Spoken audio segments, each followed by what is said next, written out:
Hey everybody, this is Longo, and in this video we are going to start proving trig identities.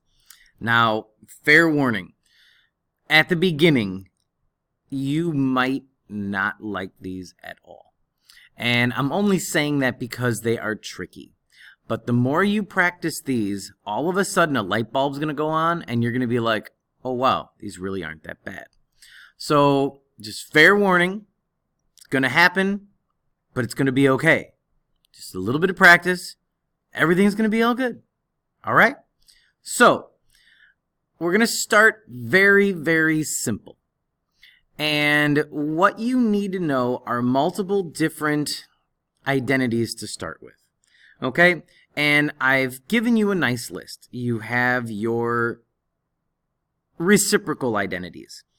You already know that sine is the reciprocal of cosecant. And cosecant is the reciprocal of sine.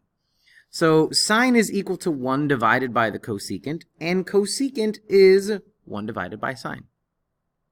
You already know the same applies to cosine and secant and tangent and cotangent. But when it comes to working with proofs, having those in your toolbox is a very good thing. Same with remembering that tangent is sine divided by cosine, and cotangent is cosine divided by sine. Okay, those are your quotient identities that you need to know. But there are 9 more identities that you absolutely need to know, and those are your trig identities. Now, there really aren't, shall we say, 9 different ones. It's one trig identity with 8 additional manipulations, and I'm going to show you how to get those, but you can use all 9 of them when you are working with proving identities. Now, the most basic one that there is, where they all come from, is sine squared plus cosine squared is equal to 1. Okay? That is our main Pythagorean identity. And what we are going to do is just manipulate that a little bit to get the rest of them. And the first 2 are ridiculously simple to come up with. All you're doing is getting one of the others by itself. So what if you wanted to work with just sine squared? Well, you would just subtract cosine squared to the other side, and you would have sine squared x is equal to 1 minus cosine squared x, because all I did was subtract cosine squared x to the other side. What if you had cosine squared x only and you needed to work with something else? You could subtract sine squared to the other side, and you would have cosine squared x is equal to 1 minus sine squared x. Okay, so that's the first 2 manipulations. Where are the other 6?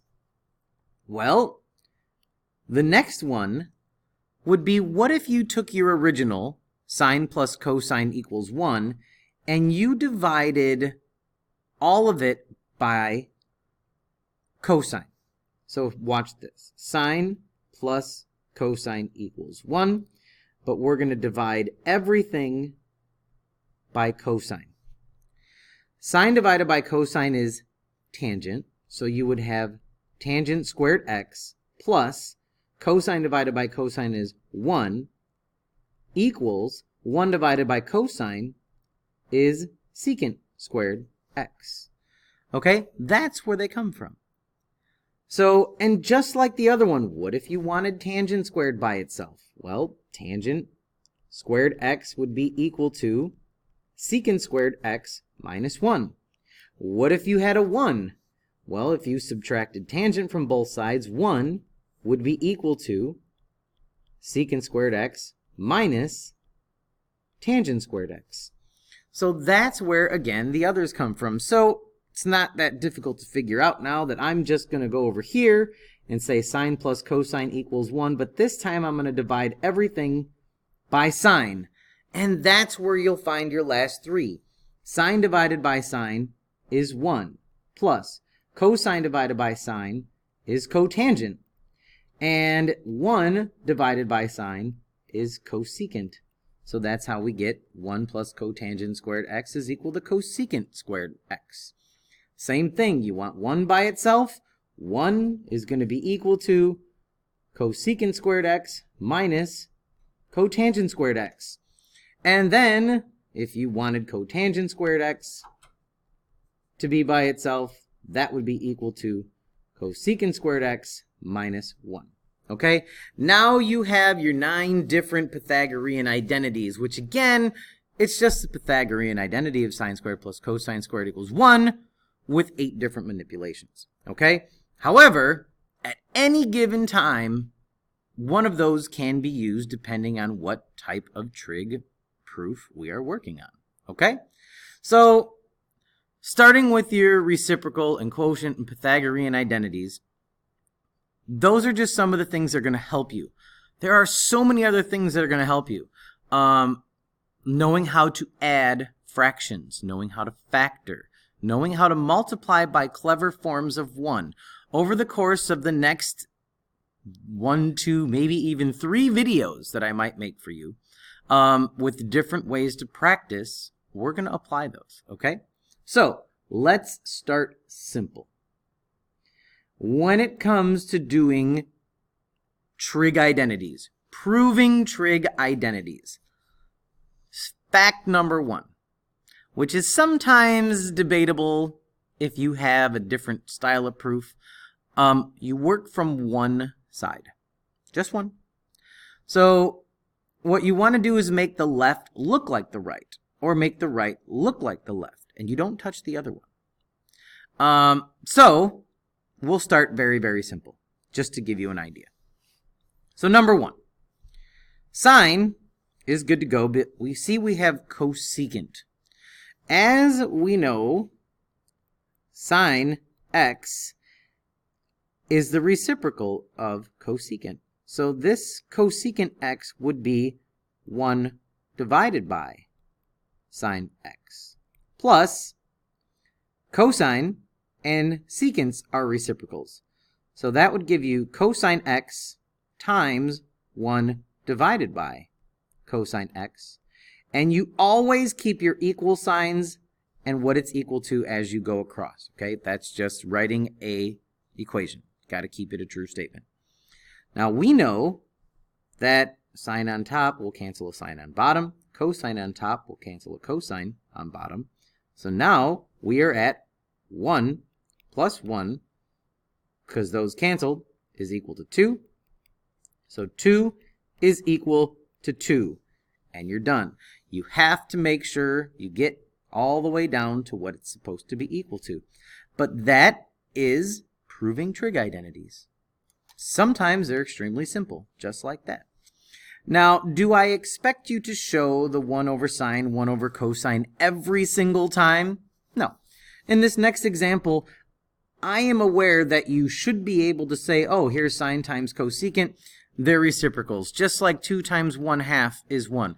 Just like 3 times a third is 1. These are reciprocals. I am totally fine with you just kind of canceling that and showing me that that's 1. And then we have minus cosine squared x is equal to sine squared x. That should trigger something we just talked about. What is 1 minus cosine squared x? 1 minus cosine squared x is one of your Pythagorean identity manipulations. So 1 minus cosine squared x is equal to sine squared x, which is equal to sine squared x. And check it out, you're done. It's not that bad. It's just a little bit tricky. Okay? If you feel like you're ready, go for it and pause the video and keep trying. But if not, I totally get it. We're just gonna take these one step at a time, y'all.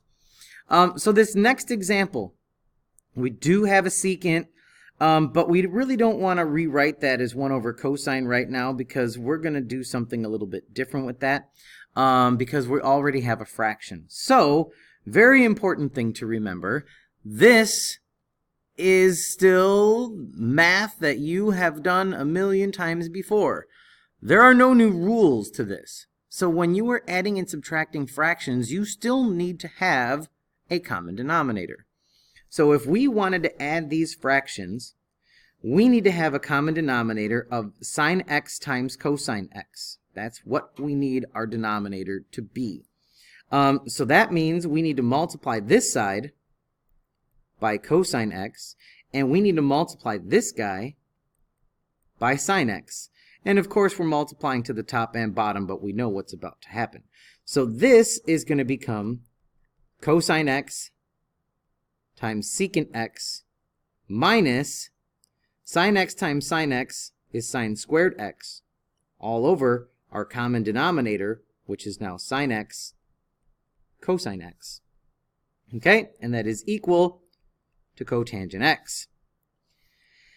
We just discussed reciprocals will just turn into 1. So cosine x times secant x is just going to give us 1 minus, and if it helps you, just show a little cross out there so we can see what we're doing, minus sine squared x is equal to cotangent x, and of course this is over our sine x cosine x. Pythagorean identity that we have talked about. 1 minus sine squared x is equal to cosine squared x over sine x cosine x. That's equal to cotangent x still. See how we're only working on one side. When you have cosine squared on top and cosine on the bottom, that's like saying x squared over x. We're going to take one of the cosines away on each side. And that leaves us with one cosine on top, but the cosine on the bottom goes away. And that's going to leave us with cosine x over sine x is equal to cotangent x. And cosine divided by sine is cotangent. So again, it's just tricky. It's not hard. Baby steps, little things. Me being able to ask you if secant times cosine is equal to 1, that's not that difficult. Being able to recognize a Pythagorean identity, not that difficult. 1 minus sine squared, that's not that difficult to say that it's cosine squared. So it's just little steps heading in the correct direction that are going to get you there. Someone will always ask, do I have to do it? I did it differently, but I got the same answer. That is fine. I have seen some proofs done in like multiple different ways on quizzes and tests, and everyone still gets it correct. As long as your math is correct. As long as you don't start making up new things, like adding fractions that don't have common denominators, or splitting numerators and you got to just make sure all of your math is correct and you're good. Okay? Number 4, if you want to try this one on your own, it should only take you about 4 steps. Pause the video and give it a try if you'd like. If not, here we go. Tangent. We can rewrite tangent as sine x divided by cosine x, plus cotangent can be written as cosine x divided by sine x, equal to, of course, secant x cosecant x. If we're going to add fractions, you need to have a common denominator. So that means we need to multiply this guy by a cosine, and we need to multiply this guy by a sine. X, of course. That's going to give us our common denominator of sine x cosine x. And sine times sine is sine squared x, plus cosine times cosine is cosine squared x. That is equal to secant x cosecant x. And you can probably see what's going to happen from here already. Sine plus cosine squareds is 1. That is our main Pythagorean identity, which should be the easiest to recognize. So 1 divided by sine x cosine x is equal to secant x cosecant x. And go back to the first reciprocal identities we talked about at the beginning.